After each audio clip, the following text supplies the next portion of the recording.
Il ne faut pas exposer une zone inflammatoire au soleil. Et l'inflammation après une séance dure quelques jours, typiquement 3 jours. Si la séance s'est passée normalement, en 3 jours, il n'y a plus d'inflammation. Ça veut dire que vous pouvez aller au soleil peu de temps après avoir eu une séance. Le problème n'est pas l'après. C'est si vous allez au soleil, vous resterez bronzé plus de 3 mois. Et donc vous allez arriver à la séance suivante, qui doit avoir lieu dans les 3 mois et pas dans l'année, bronzé. Et là, on aura un problème, plus ou moins important selon le degré de bronzage. Et sur ces zones-là, c'est assez facile de se protéger.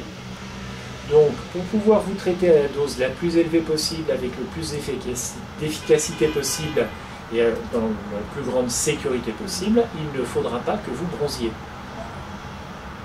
Alors, pour ne pas bronzer, c'est relativement simple. Il faut simplement vérifier que le maillot de bain que vous avez mis couvre bien toutes les zones à épiler et qu'il n'est pas transparent au soleil. Transparent au soleil, c'est différent de transparent à l'œil. Il faut le prendre, regarder le soleil au travers du tissu et vous verrez tout de suite si le soleil passe au travers du tissu ou ne passe pas. Puis quand vous êtes allongé, vous mettez une serviette par sécurité pour ne pas bronzer. Et si on passe au YAG, ce qui est probable avec votre peau, le YAG peut tolérer un certain niveau de bronzage. Mais par principe, il vaut mieux avoir le bronzage minimum. On va faire en salle un examen et le test dans quelques minutes. Là, je vais donner des paramètres.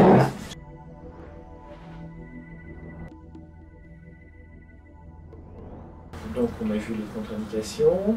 Oui, ce qu'il faut faire avant, après les séances. Vous avez compris, vous avez lu le devis, vous avez compris le processus. Vous venez, on pose de la crème anesthésiante.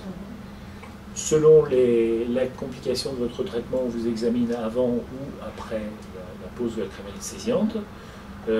Et ensuite, le traitement est fait, le plus souvent par une opératrice, qui applique les paramètres du traitement du médecin. Ça peut être le médecin quand il est disponible, et ça peut être, si on estime qu'il y a un risque particulier, le médecin, parce qu'il estime qu'il y a un risque, et qu'il veut prendre en charge le traitement lui-même.